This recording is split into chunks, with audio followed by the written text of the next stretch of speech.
Konnichiwa, Mirela Sensei desu. Genki desu ka? Olá, eu sou a professora Mirela, como vai você? Bem-vindos ao Nihongo pro Mirela. O vídeo de hoje é sobre os verbos na forma T, tá? Então, nós temos os verbos no presente e no passado, afirmativo, negativo, formal e informal, e o presente e o futuro são iguais, né? E agora nós vamos ver ele na forma T, tá? Nesse primeiro vídeo, então, só vou explicar um pouquinho, relembrar as divisões aqui das tabelinhas e explicar o uso da forma T, tá bom? Para que a gente usa esses verbos. Então, as divisões para a conjugação, elas são semelhantes às do presente e futuro e do passado, tá? A principal diferença é que a forma T, ela não tem formal e informal, né? Ela só tem o negativo e o afirmativo, tá? Não tem formal e informal e também não tem variação de tempo, né? De passado e de presente. Então, a forma T é só negativo e afirmativo. A separação de grupos são as mesmas, então todos os verbos que fazem parte do grupo 1, eles vão seguir esse esqueminha aqui, essas regras. Todos os verbos que fazem parte do grupo 2 vão seguir estas regras aqui, tá? E os grupo 3, que são os irregulares, têm a sua própria regra aqui, por isso que ele é irregular, né? Ok? Então, vamos lá ver para que a gente usa, quando que a gente usa os verbos na forma T. Então, os verbos na forma T, principalmente, são esses três aqui, tá? Que eu vou explicar agora. Deixa eu diminuir aqui. Então, os verbos na forma T são usados principalmente nesses três casos, tá? Esses nomes que tem aqui são nomes da gramática. E eu vou explicar um por um para ficar mais claro de compreender, tá bom? Então, nós temos o imperativo, tá? Um verbo no imperativo, o que ele significa? Ele é um verbo que indica ordem, ou pedido, ou uma sugestão. Normalmente é o verbo na forma T acompanhado do kudasai, tá? Então, aqui eu tenho taberu, que é o verbo comer. Eu transformo ele na forma T e acrescento kudasai. Quando eu coloco taberu na forma T mais kudasai, vai ficar coma, por favor. Então, né, tô fazendo um pedido. Coma, por favor. Tabete kudasai. Tabete kudasai. Coma, por favor, tá? Então, essa é uma forma de usar a forma T no imperativo. Quando eu quero dar uma ordem ou fazer um pedido, eu coloco ele na forma T junto com o kudasai. A outro caso é o gerúndio. O que é o gerúndio? O gerúndio é um verbo em português, né? É um verbo de ligação, normalmente é o estar ou ir, por exemplo, e acompanhado de um verbo que vai terminar em NDO. Então, verbo terminado em NDO que a gente chama de gerúndio, que é o caso aqui do comendo, né? Vai ser o falando, andando, bebendo, tá? Tudo que vai terminar em NDO vai ser o gerúndio. E como que fica gerúndio em Nihongo? É o verbo na forma T, mais o masu ou o imasu. Qual que é a diferença do masu e do imasu? É o que eu coloquei aqui de vermelho, ó, é o agora, tá? Então, nós temos o tabetemasu, que é uma coisa que você está fazendo, né? Quando a gente fala no gerúndio, é algo que você está fazendo continuamente, ou que você está fazendo naquele momento, tá? Que a gente vai usar o gerúndio. Então, qual que é a diferença se eu coloco só o maço e se eu coloco imaço? Por que a gente destaca esse i? Quando eu falo tabetemaço, é algo que eu ando fazendo. Então, assim, é algo contínuo, que você anda fazendo ultimamente, né? Exemplos, esta semana eu tô comendo arroz. Mas daí, no momento que eu tô falando com você, eu não tô comendo arroz. Eu tô só falando que, né, durante essa semana eu estou comendo arroz. Então, algo que eu estou fazendo continuamente. Então, eu vou falar konshu wa gohan o tabetemasu. Sem o i, tabetemasu. É algo que eu tô fazendo. Quando eu coloco o i, dá a impressão de que é algo que eu tô fazendo agora. Então, eu quero destacar que é o agora. Então, por exemplo, eu tô lá no meu QQ, né, no meu intervalo, ou no meu horário de almoço, no meu hiriyasumi, e daí eu estou comendo meu gohan, meu arroz. Aí você vai chegar para mim e falar assim, o que você está comendo? Nani o tabetemasu ka? O que você está comendo também, né, na forma T mais o mas. O que você está comendo? Nani o tabeteimasu ka? Falar gohan o tabeteimasu. Aí eu posso falar o imasu para reforçar que é algo que eu estou fazendo agora, tá?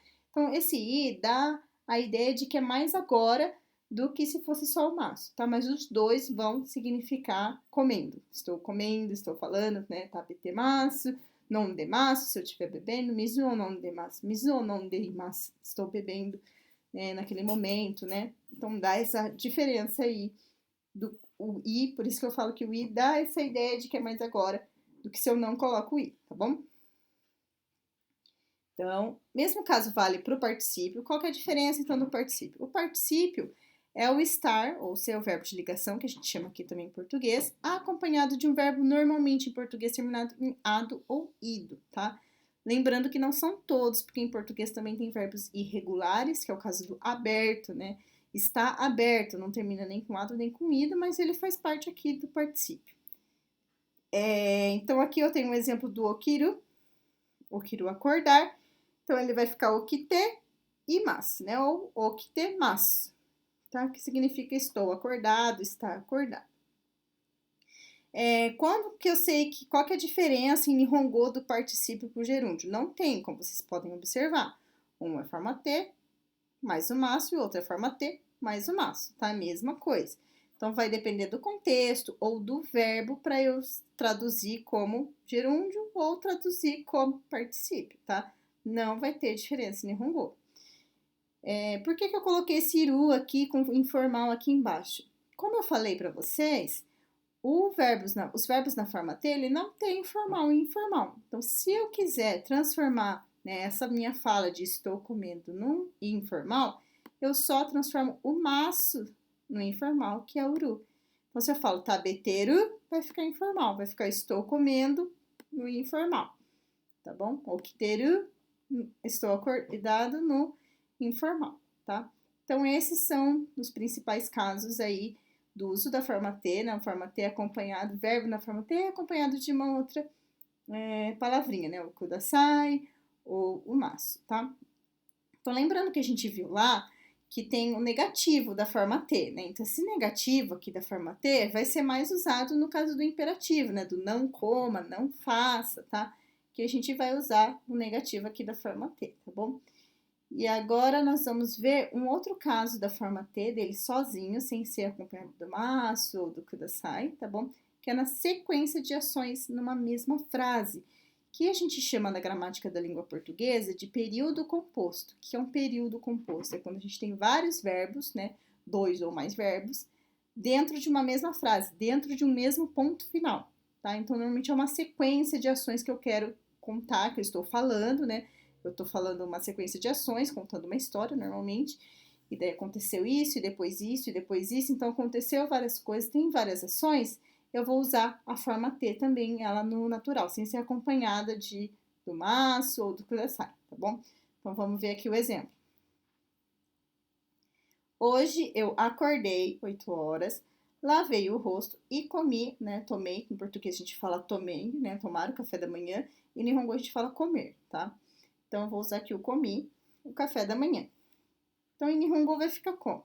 Então, como a gente pode ver, esses verbos aqui, nós temos 3 verbos que estão dentro de um mesmo ponto final, né? Que é uma sequência de ações e eles estão no passado, né? Passado afirmativo, no caso.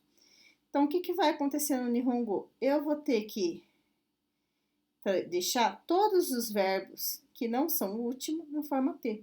Então, só o último verbo que eu deixo ele no tempo e né, no modo que eu quero, tá bom? Então, aqui ficou. Kyou, watashi wa 8 ni okite. Hoje eu acordei às 8, então como eu coloquei o okite, dá essa sensação de que tem uma vírgula, porque em português a gente não fala vírgula, né? Mas aqui quando eu falo okite, a pessoa que tá me ouvindo sabe que tem uma sequência, então que eu vou continuar falando alguma coisa. Então, watashi wa 8 ni okite, kao aratte, lavei o rosto, soshite, esse soshite aqui, ele pode significar o e, né? Mas significa e aí, e então, e depois, tá? Também dá essa ideia de continuidade. Então, kao aratte, soshite, asagohan, que é o café da manhã, né? O tabemashita. Aí o tabemashita que eu coloco no passado afirmativo. Então, daí eu já sei o tempo que eu quero, tá? Então, só o tabemashita, só o último verbo é que vai ficar no tempo certo, no tempo que eu quero. Os verbos anteriores vão ficar na forma T.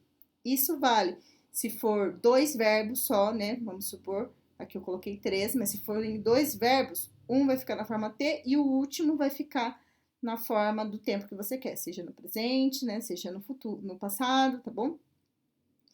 Então, aqui nós temos 3 verbos, mas se tiver 5 verbos, vai ficar 4 na forma T e só o último verbo que fica na forma do tempo que eu quero, tá? Então, para indicar essa sequência, essa continuidade de ações, eu uso o verbo na forma T, tá bom? Então, esses são os principais usos da forma T. Depois tem a forma T dos adjetivos, forma T de adjetivo com verbo, tá? Mas os verbos na forma T são esses os usos dele, tá bom? Então, na próxima aula a gente vai ver um pouquinho sobre a conjugação dos verbos na forma T, tá? Até mais!